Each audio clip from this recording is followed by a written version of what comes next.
Can someone confirm you can hear me? I can hear you. Thank you.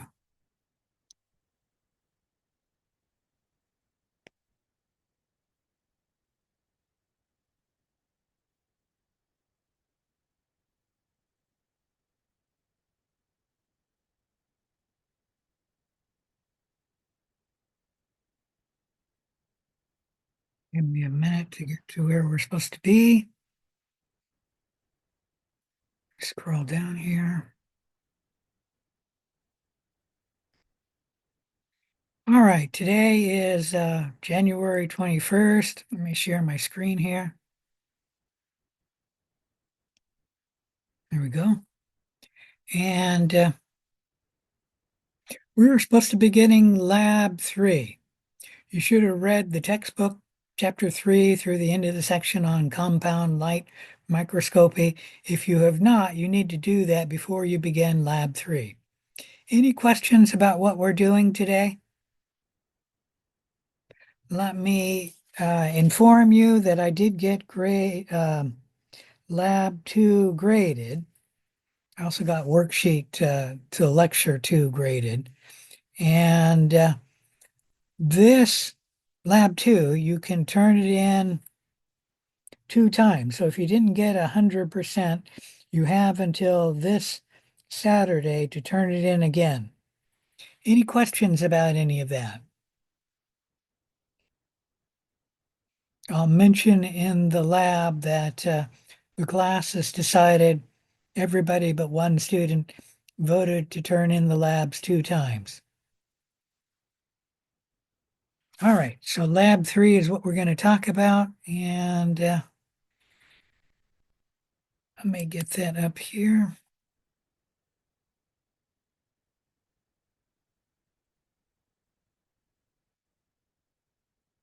Oh, oh, where's the worksheet?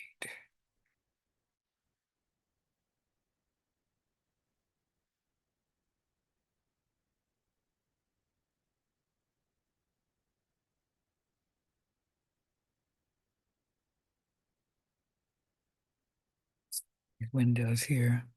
Oh, I already did. Never mind. Maybe I should shut that down because it'll make noise when I get an email.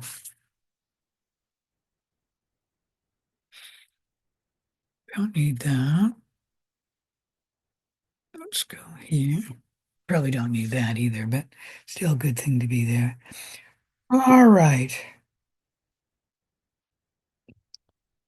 So lab module 3, let me bring that up there.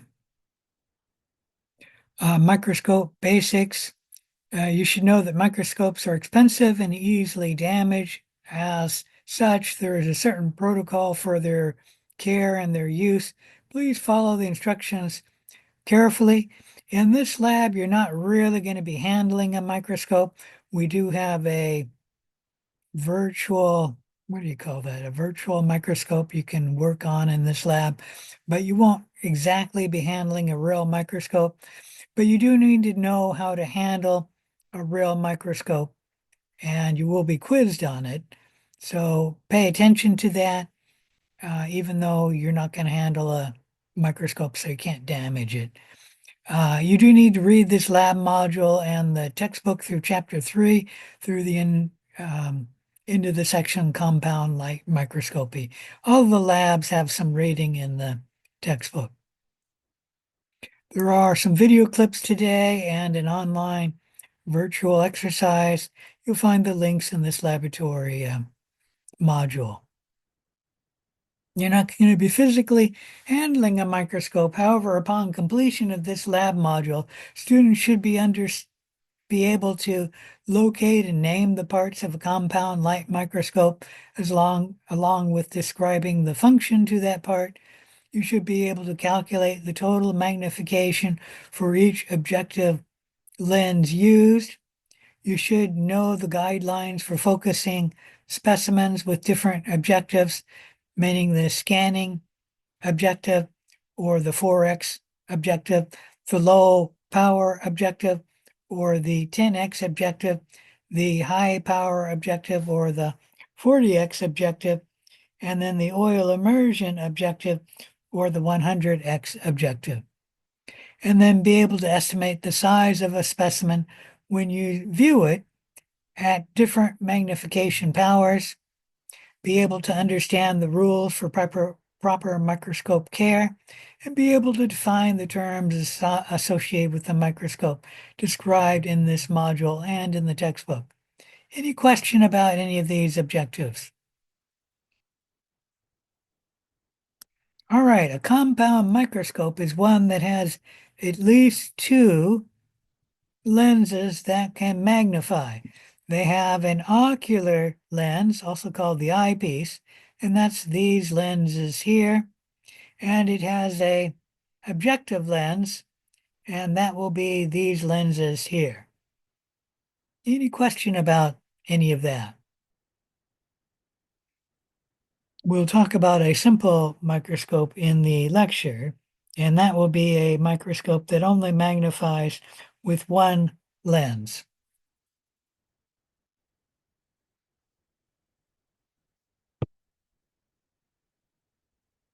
All right, so you should know the parts of the microscope. One is the ocular lenses, also called the eyepieces. Two, the objective lenses. And they rotate for which lens is in place. Right now we're seeing the 4x lens, and that's the 100x lens. So that would be the 10x lens. And then you can barely see it right there. It's mostly hidden by the 100x lens. That would be the 40x lens. You shut that down. You should know the stage, that's number 3. The stage clip, that's number 4. The stage holds the slide, and the stage clip moves the slide around under the lens. I'm not seeing there. 5 is the stage controls for moving the slide. 6 is the iris diaphragm. It has a lever for opening up the iris, sort of like a shutter can open and close on the camera. That's what the iris diaphragm does. 7 is the condenser lens. It does not magnify. What it does is it puts a cone of light from the lamp to where the specimen will be. 8 is the coarse focusing knob for moving the stage. Well, great distances, I guess. And then the 9 is the fine focusing knob for finely focusing on the specimen. And it only, excuse me.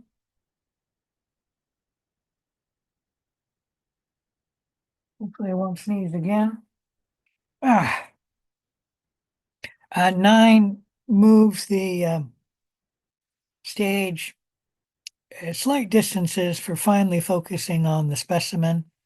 And it's the small knob for controlling the stage movement. 10 is the light switch for turning on and off the lamp, which is number 12 down here. 11 is the rheostat for controlling how much light will come from the lamp. Any question about any of that? So you should know all of these parts to the microscope and their name and their function. Oh, didn't mean to move that. Go back on that.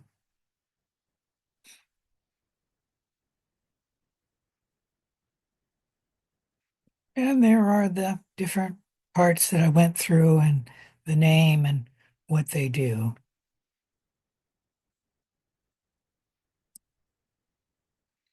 Let me talk about the rotating nose piece. That is the piece right here, which can actually rotate to bring the different ocular lens into position over the specimen.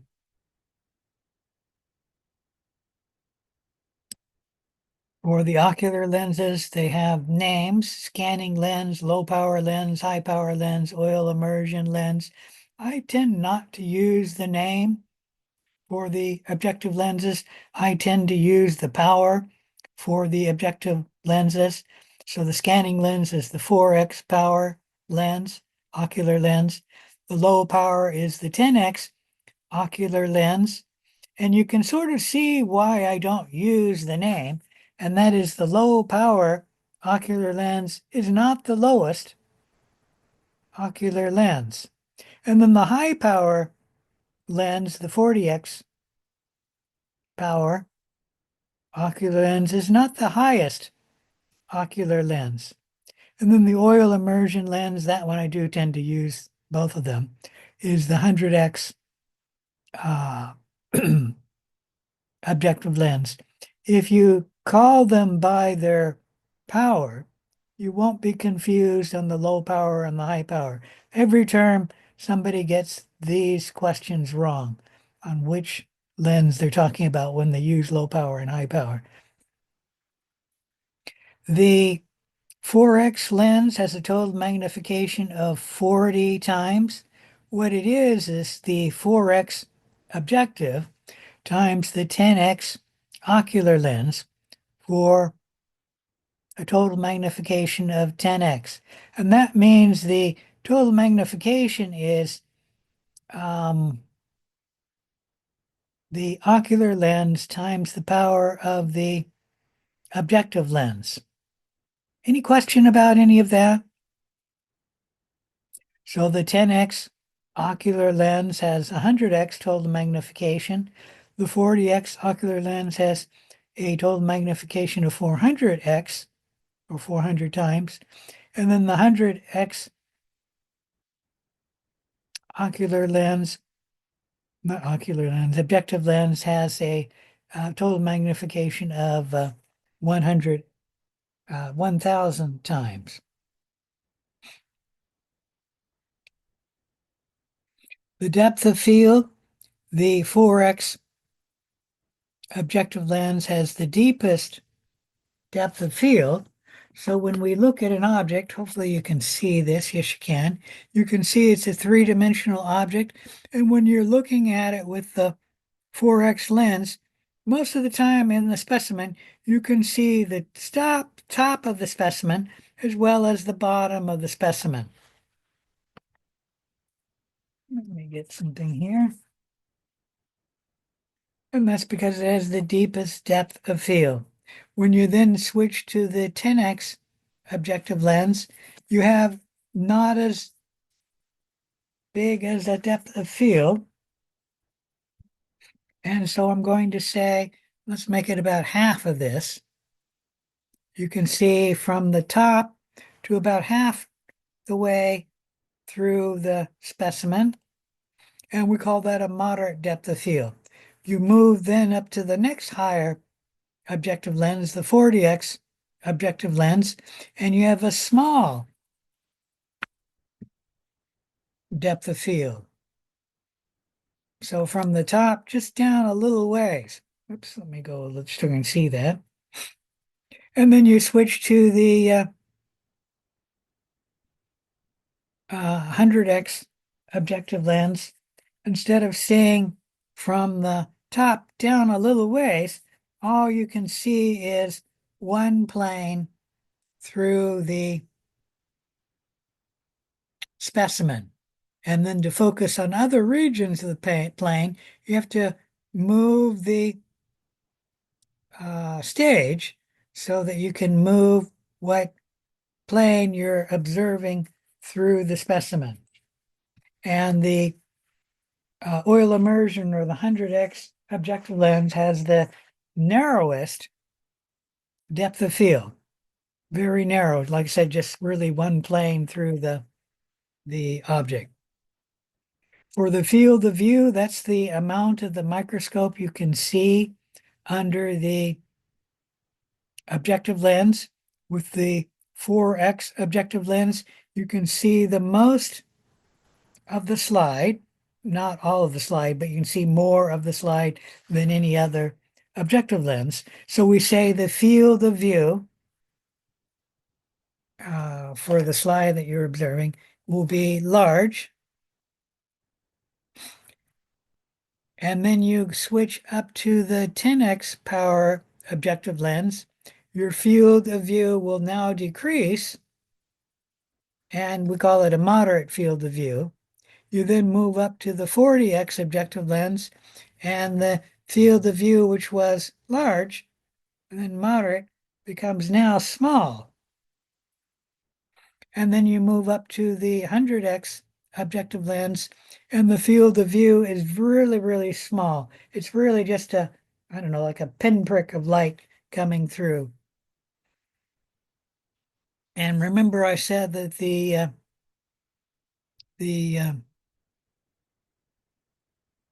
just a minute, I got to get it. Condenser lens uh, has a shutter on it, which we call the iris diaphragm, and that makes a cone of light come up.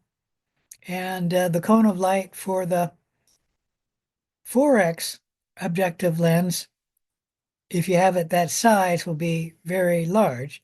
And if you have a cone of light coming up for the 100x objective lens, it would be very small. And it's true that you can adjust the iris diaphragm differently for each objective lens, but what you want to get cooler illumination, I'll talk about that in a minute, is you adjust the iris diaphragm to give a cone of light equal to or close to the field of view for the objective lens, and then that'll give you the best illumination, the best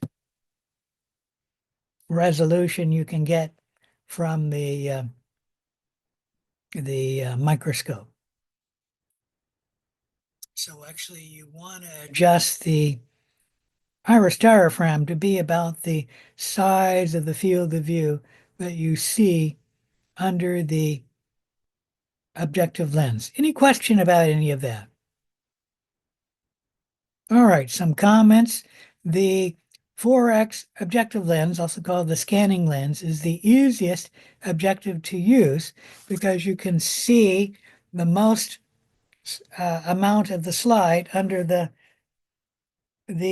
objective lens, and then you can also see the specimen with the deepest depth of field. So regardless of where you're focusing, finally focusing on the specimen, you would be able to see it the easiest because wherever you're focusing, you can see it. And then the hardest to use is the 100x objective lens because it has the narrowest field of view. You can see the least amount of the slide under that objective lens. And also, uh, you have to be finely focused on the specimen because you can only see a plane of the specimen that will be in focus. Any question about any of that? So for the total magnification, it is easiest to memorize this table, but you can get it from multiplying the magnification of the objective lens times the magnification of the ocular lens. And as you notice, the ocular lenses that we have in our lab, if you were to go into the microbiology lab at Clark College, they all have a 10x magnification. So all of the labs in our microscopes, as far as I know, all of the ones in the whole entire school have a 10x magnification for the ocular lens. That is not the best microscope. The best microscope will have a 20x magnification in the ocular lens. And obviously, Clark College does not have the best, most expensive microscopes that you can buy. Any question about any of that?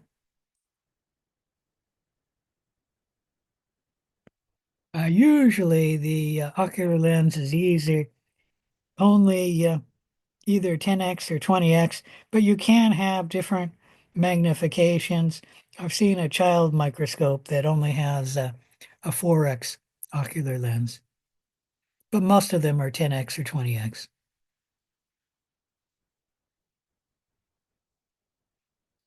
All right. It's also noteworthy that when you view an image under a microscope, the image is more than just magnified. It is also inverted and reversed. So the letter E right here, observed under the microscope, will appear like this: magnified, inverted, and reversed. Any question about any of that? Excuse me here. Should get out of the view when I'm blowing my nose, but I don't want to sneeze again. I'm trying to blow my nose to keep from sneezing.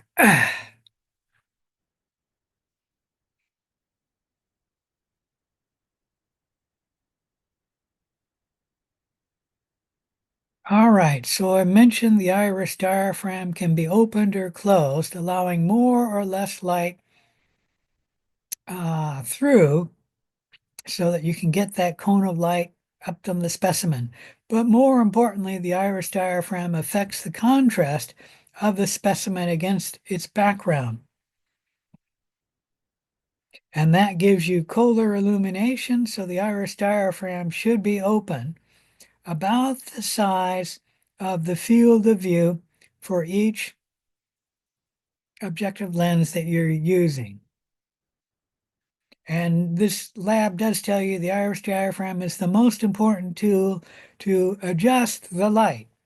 However, there are two tools that you can use to adjust the light. The first is the iris diaphragm, and then the second is the rheostat, controlling how much light comes out of the lamp. Some tips for focusing. When you first use the microscope, obviously unwind the cord, plug it in. Make sure the stage is all the way down using the coarse focusing knob to adjust the stage. And then make sure the 4x objective lens is in place. It is the easiest lens to use.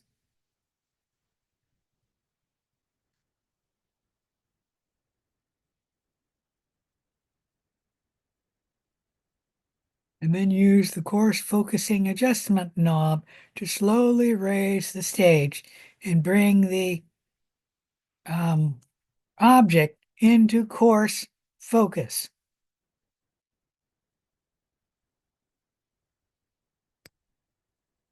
So you adjust the focus, the coarse focus adjustment knob, and then when you have it in pretty good coarse focus, use the fine focus knob to bring it in fine focus so the focus is perfectly adjusted. From now on, do not ever use the coarse focusing knob except when you're using the 4x objective, because the different objective lens are in parafocal focus, so that if it's in focus with one objective lens, it should be in focus with all of the objective lenses. And you should only need to use the fine focus from now on. And if ever you use the coarse focus, you've now changed the focus of the lenses, and so they will not all be in focus. And so if ever you use the coarse focus, you should go back to the 4x lens, whatever lens you're using, bring the 4x objective lens in place, use the coarse focusing knob to bring it in coarse focus, and then once again use the fine focusing knob to bring it in fine focus. And from now on, only use the fine focusing knob when you change the um, objective lens that you're using. And then the specimen will be in focus because of the parafocal property of our microscopes. So now bring the object into the center of the slide and then switch to the next powered objective.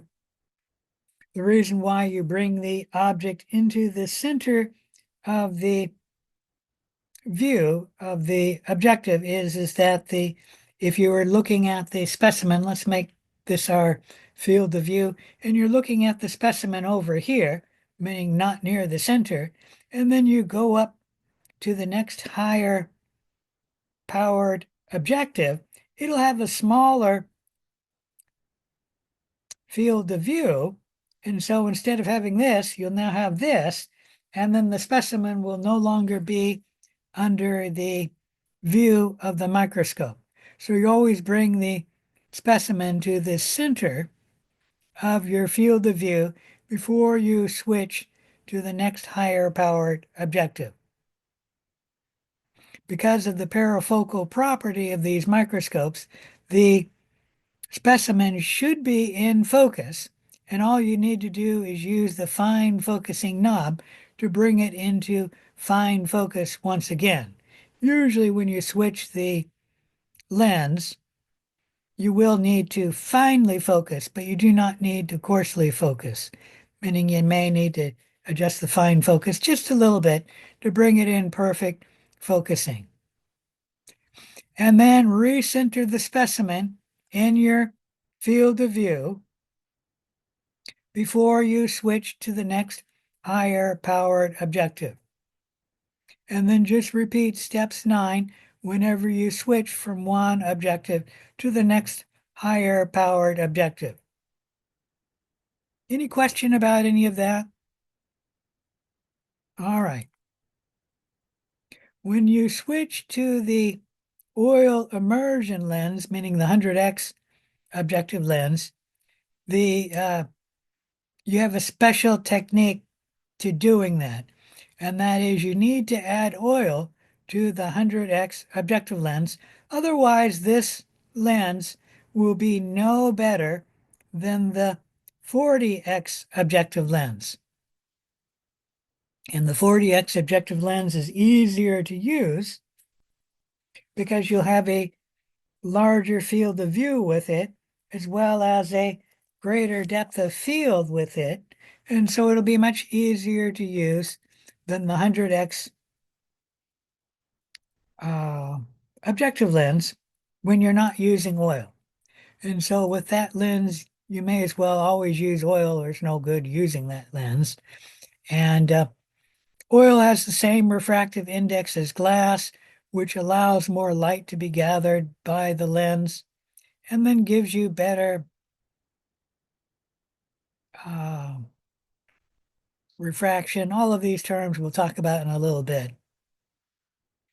And so we use oil with that lens to get better resolution and to collect more light, which also gives better resolution. How you use this lens is when you take the 40x lens out of from the specimen, you rotate it not all the way off, you rotate it only halfway off.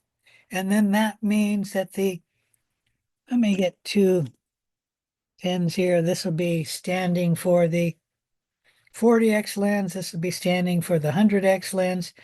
When the 40x lens is in place directly over the specimen, I know you can't see the specimen.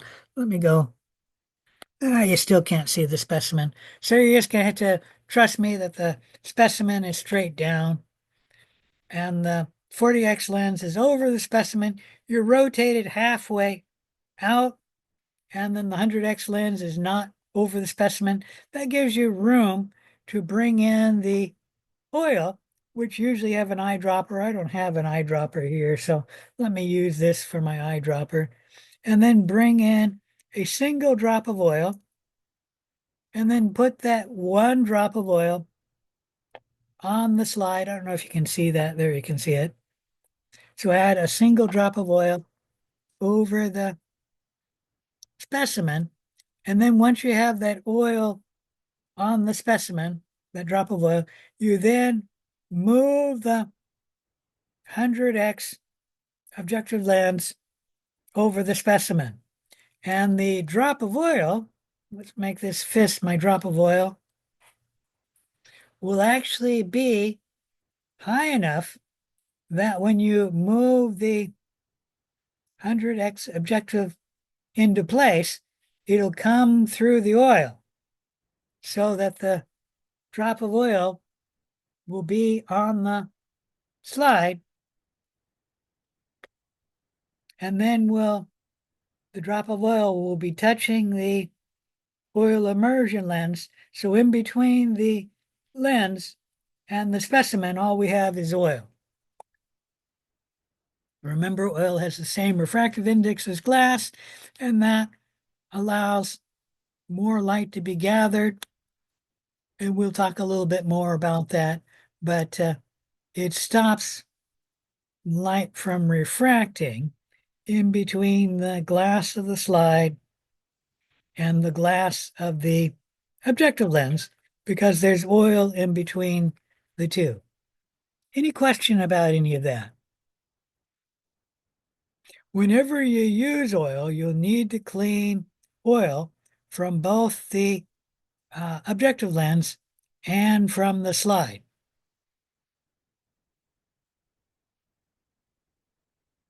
Any question about that?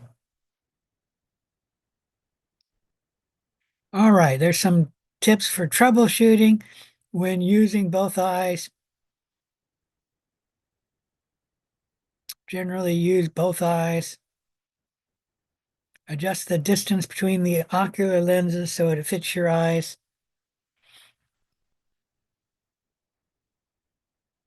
Bring the specimen in focus uh, without using oil. And when it's clearly in focus with the 40x objective, then switch in the 100x objective, putting it first halfway, and then add your drop of oil, bring it the 100x into focus.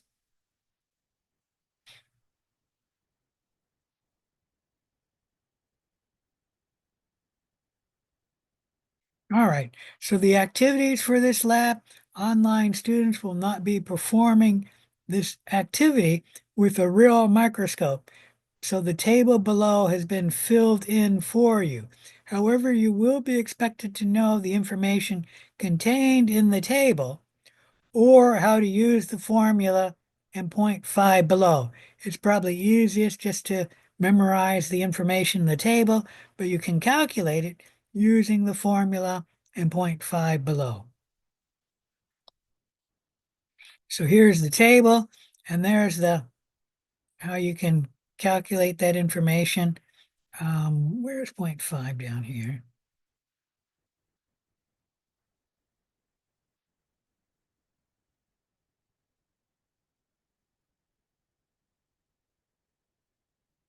I don't know why it says point 5. It's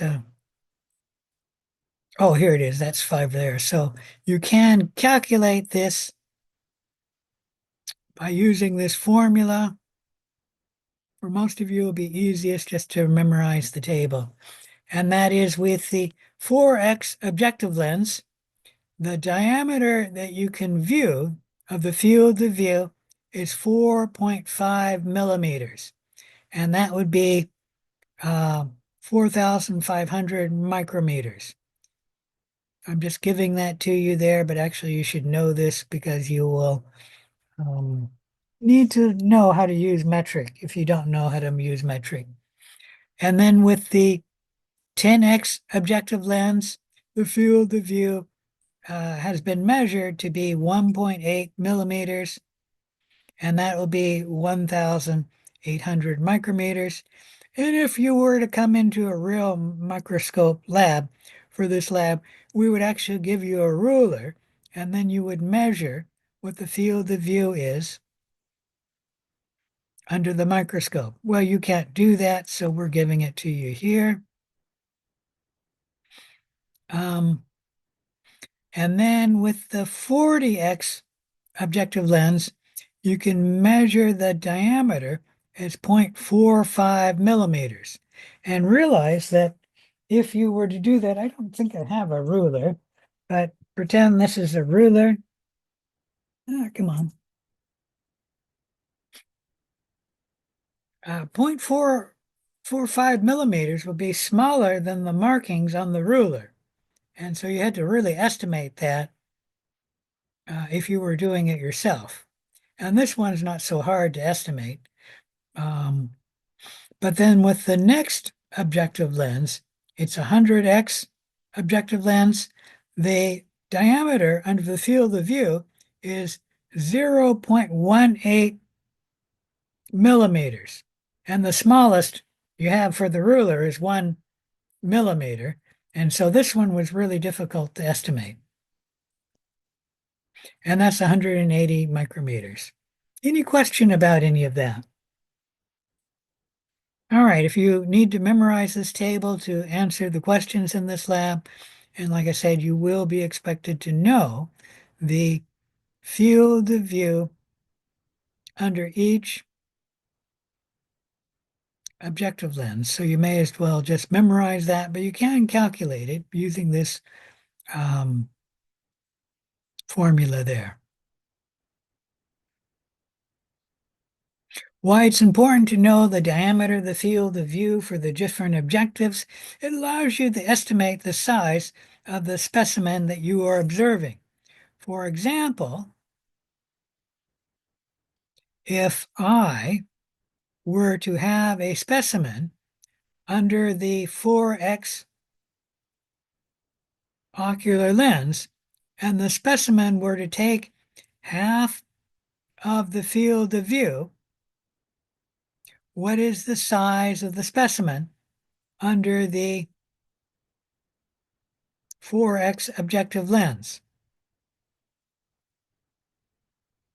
That's the question. Anyone have an answer? It's actually very simple math. So once again, we're using the 4x objective lens, and its field of view is 4.5 millimeters. If the specimen takes up half of the field of view, what is its size? Would it Anyone? would it be 2 1/4? Yes, half of this size there, 2.25 millimeters. Thank you.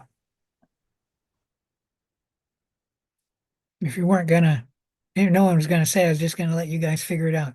All right, activity 2. Online students will not perform any of this activity, but you will be doing a virtual exercise of this activity by completing the laboratory exercise at the end of this document. And we expect you to know and understand the material in that exercise. So this is the procedure you use for doing activity 2 and the procedure you use for using a real microscope. Obtain a slide, work through the tips for focusing given above. Start by viewing the specimen with the 4x objective lens, which is also called the scanning objective lens. And then work your way up to the low power lens or the 10x lens, and then the 40x lens. When on focus with the 40x objective lens, move the 40x objective half the way out. Don't rotate the 100x objective lens into place yet. And then add your drop of immersion oil over the slide, right over the center of the slide where the stage light comes through. And then rotate the 100x lens in place. The oil will be touching the 100x objective lens as well as the slide. Never use the oil on any other lens. You should only find focus for each of the specimens once you have it in coarse focus with the 4x lens.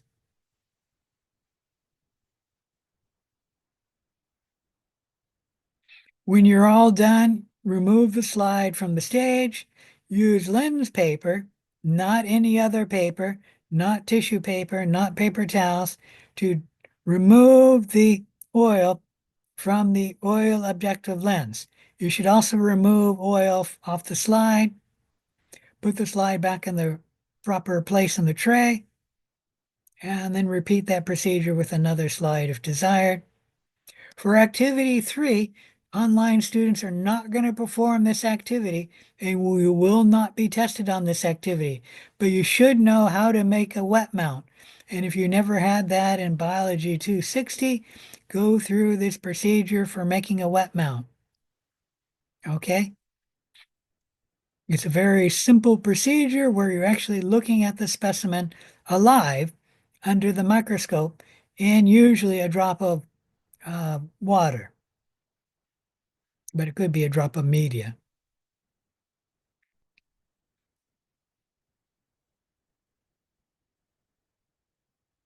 Online students will not be handling a real microscope, but you are expected to know how to correctly store a microscope. So after use, the following steps must be performed prior to storing your microscope away. Lower the stage all the way. Remove the slide. If there's oil on the slide, remove it from the slide. And if you used oil, wipe the oil from the 100x objective lens because it'll always have oil on it. You should also check the 40x objective lens to see if it got oil on it.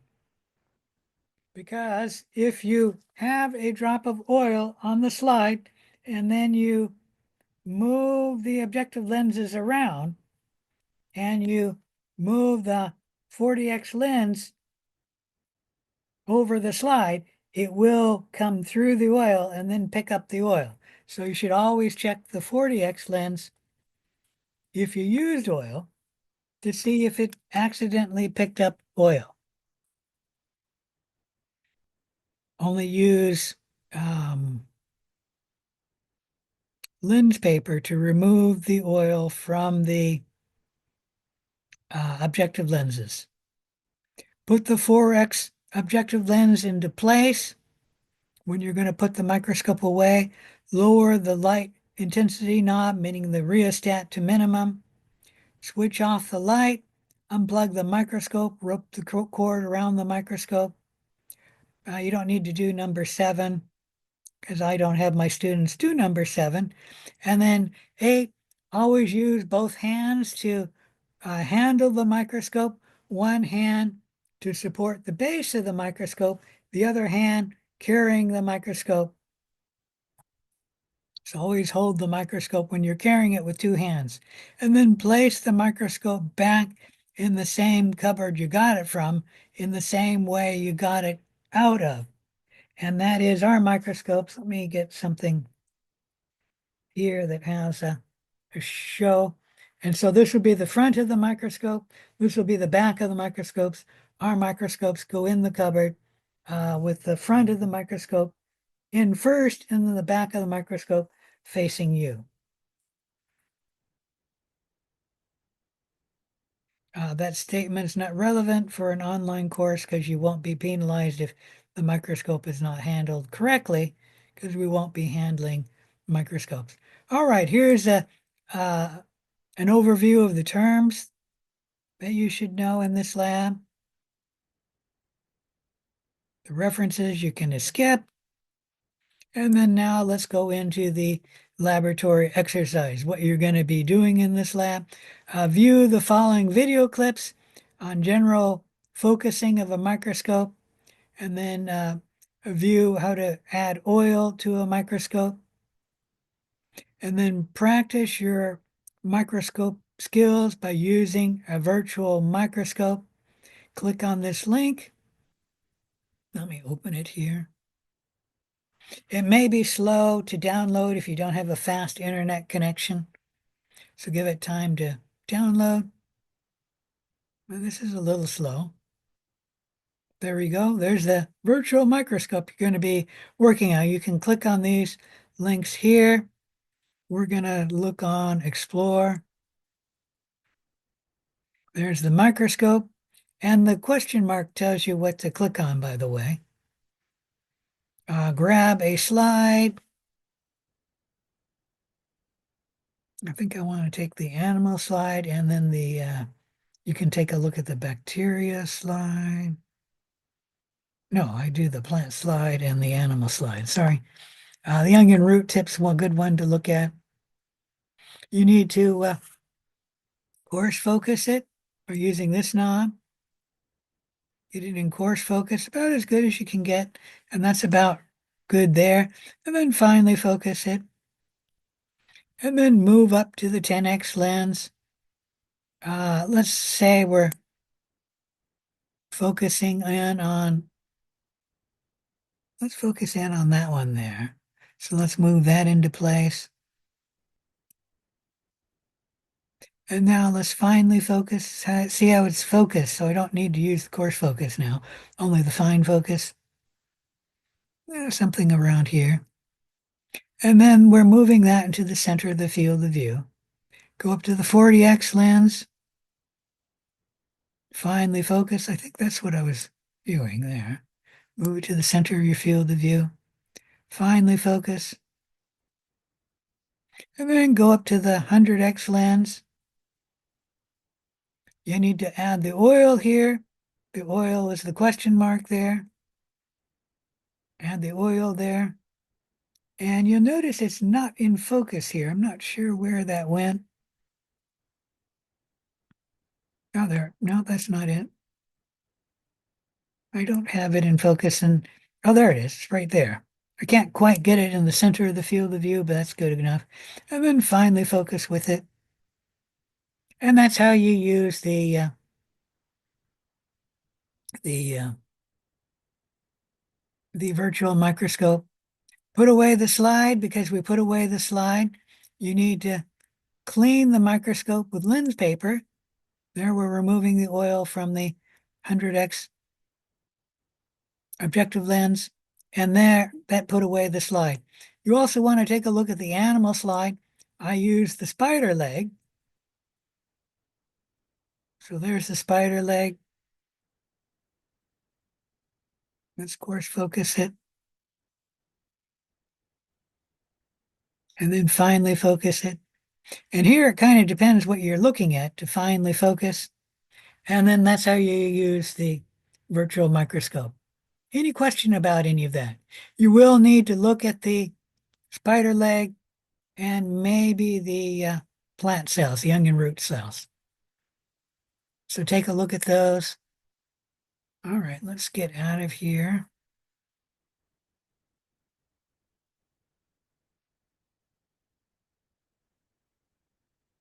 And then fill in the blanks of the worksheet with the correct answers in the worksheet. Oh, wait. I forgot about this one. Let me close that down in just a minute. Take a look on here and it will give you a practice for naming the parts of the microscope. Let me shut that other one down. How this works is, let me shrink that down a little. Press play, which is this button here. Be careful on the buttons you press here. If you press the start or this here, it'll try and download something on your computer. And you only want to press this to start the exercise. And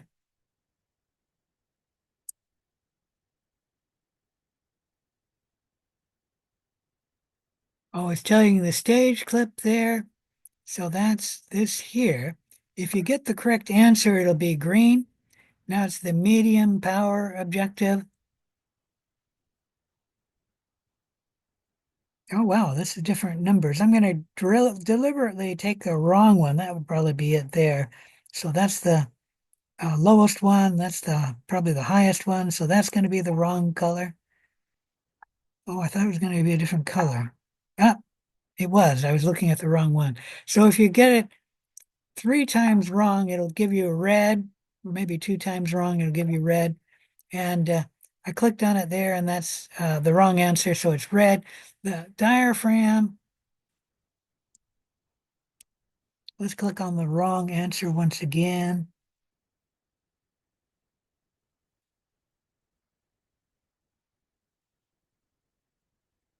Not going.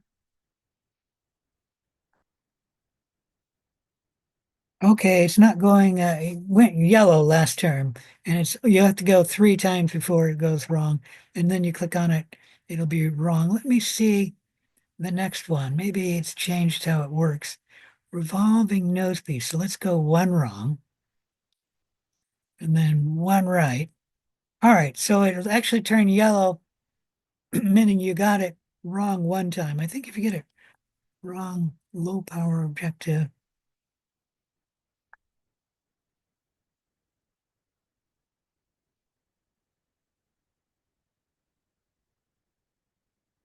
That's the highest power objective. So the low power, I think it's there. Yep. So this, if you get it wrong 2 times, it'll be a dark yellow. And you only get to see the color once you click on it correctly. Before it was showing you the color um, when you got it wrong. All right, that's how you use this for practicing the parts of the microscope, and it'll go through the different parts. And what you can do just to restart is go like that, and then it'll press play again. The diaphragm here will be right there. And it's green because I got it right the first time. Any question about that? All right, so let's go to the worksheet.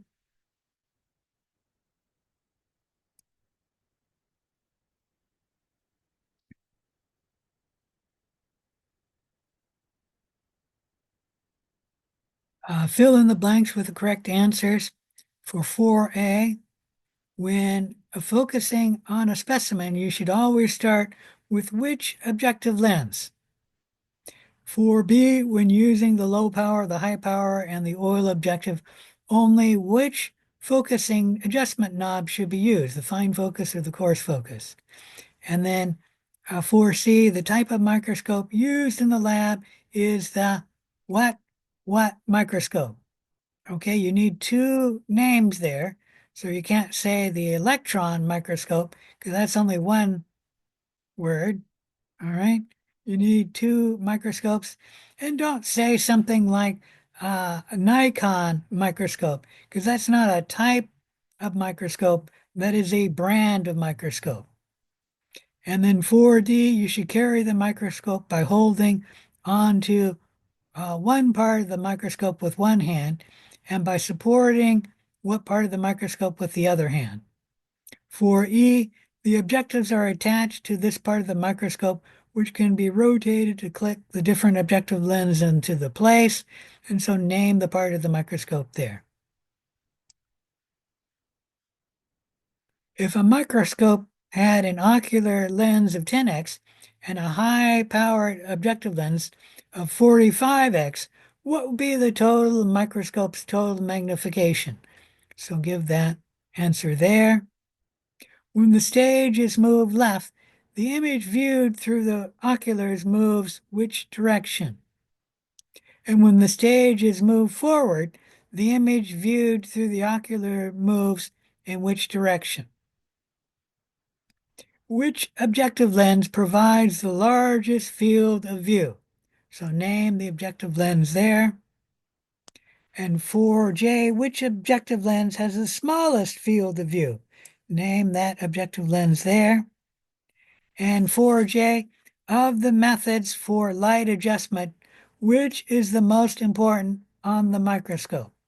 And the lab does discuss that. And then 4K, I've changed the answer here.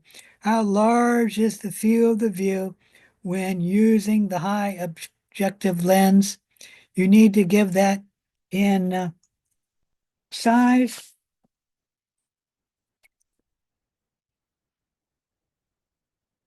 And then, so you have a label it in millimeters or micrometers. And then 2, a typical bacterial cell is 2 micrometers in diameter.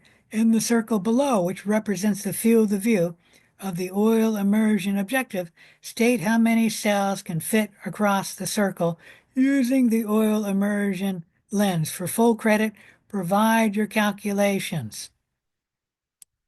All right, any questions about this lab?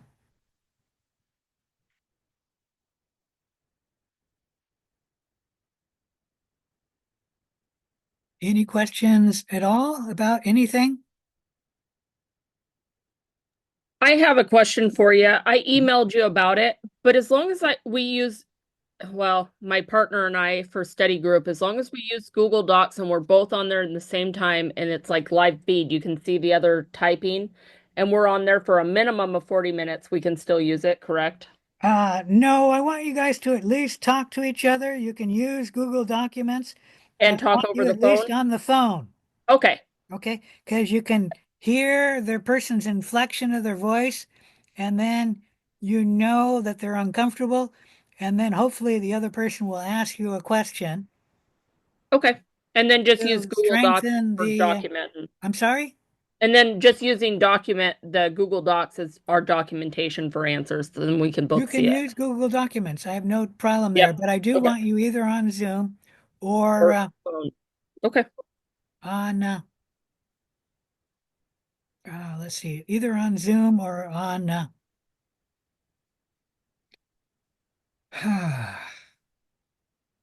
or on the phone. Okay. Okay. Thank All you. right. Great. All right. Are Thank there you. any Have a other good night. questions? What? I said, have a good night. I'll see you at lecture. Okay. You too.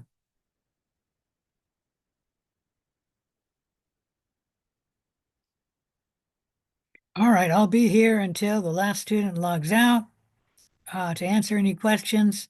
I am a resource available to you. So ask any questions if you do have a question. All right. Bye. Or not bye, but I'm going to stop the recording.